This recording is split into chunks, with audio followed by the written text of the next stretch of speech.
Hey, it's me, MLB. Here is chapter 31 of Future, and this one is titled Markets. Yeah, okay, Kairi said, trying to sound chill. I'll come. Internally, she was flipping out and freaking out. Is he going to ask me out today? He had only just been talking about asking her out to Jinny like 10 minutes ago. Was she ready? Did she want to say yes? She was excited and scared all at once, but was acting as cool as a cucumber on the surface.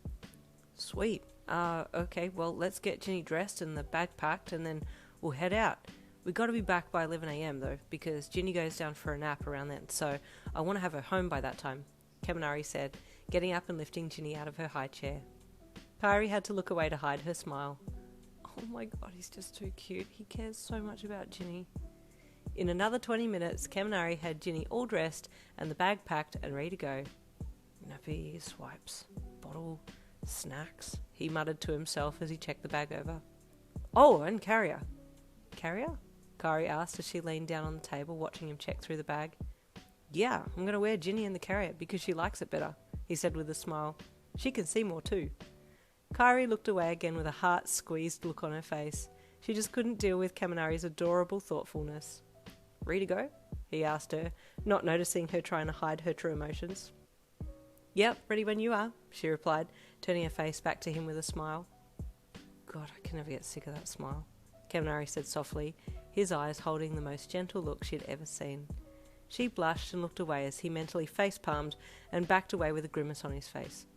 I'll start packing the car, yeah? He said quickly, grabbing Jinny from the bouncer. Dinky, you idiot, what are you doing? You're going to scare her off with all your forwardness, man. He scowled as he made for the front door and opened it, walking out to the car with Jinny in arms. Whoops, bags, he yelped, and made a quick turn around to get the bag. Kairi was already holding onto it and walking to the door with a slight blush dusting her cheeks. Hey, I'm sorry, Kaminari blurted out quickly. Sometimes I just say stuff and not think about it and it comes out too forward, he rambled. Dude, Kairi interrupted him. It's fine, I know you're just paying me a compliment. Yeah, that's it, he said, nodding profusely. And I mean it too. Kairi smiled shyly. Well, thanks. You're welcome, he said as he gazed at her.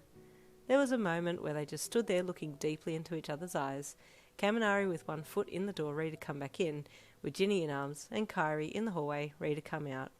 Dada! Jinny said suddenly, snapping them both out of their little daydream. Kaminari jumped. All right, let's go, he said, and turned back around with Kairi following him out. A few moments later. You want me to carry that? Kaminari asked, reaching out for the baby bag. No, Kairi almost shouted. You have Jinny in the carrier strapped to your front. Least I can do is carry the bag. Oh, okay, Kaminari said, holding his hands up in defence. I was just asking, he said with a smile. I'm fine, I promise, she said as they started to walk to the start of the stalls. Suddenly a charm merchant slid in from the side. Hello, lovely, he said to Kairi with a flamboyant arm movement.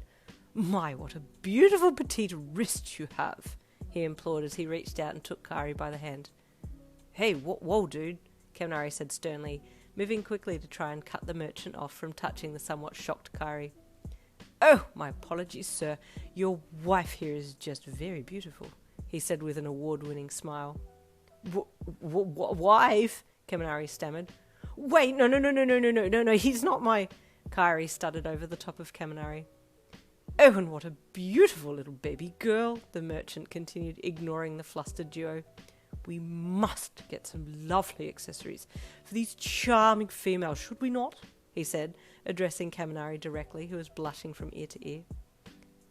Wait there a minute, Bosh, it's not, this isn't... Kaminari was pointing erratically to Jinny and Kairi, trying to explain the situation as quickly as possible.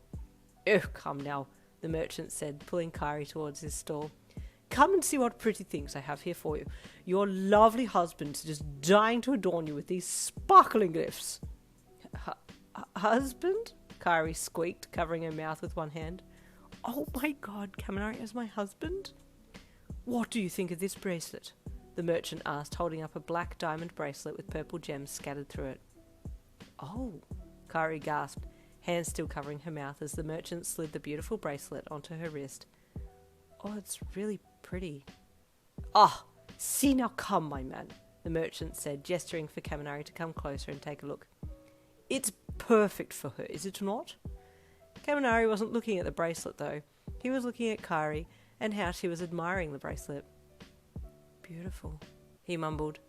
The merchant smiled slyly. He was quick enough to pick up that these two weren't married. He just wasn't sure if they were dating or not. The one thing that he could tell, though, was Kaminari was infatuated with this girl, and just the way he looked at her was enough to tell the wise merchant that this guy was interested and needed a little bit of help. How much is it? Kaminari asked the merchant. Kairi's eyes shot up and met Kaminari's. What? I'm asking the man how much the bracelet is, Kaminari said, still looking at Kairi. Ah, the merchant interjected. For your beautiful lady here, I'll cut you a deal. Usually goes for $90, but I'll sell it to you for $25, he said with a wink. Boss, you're most kind, Kaminari said confidently.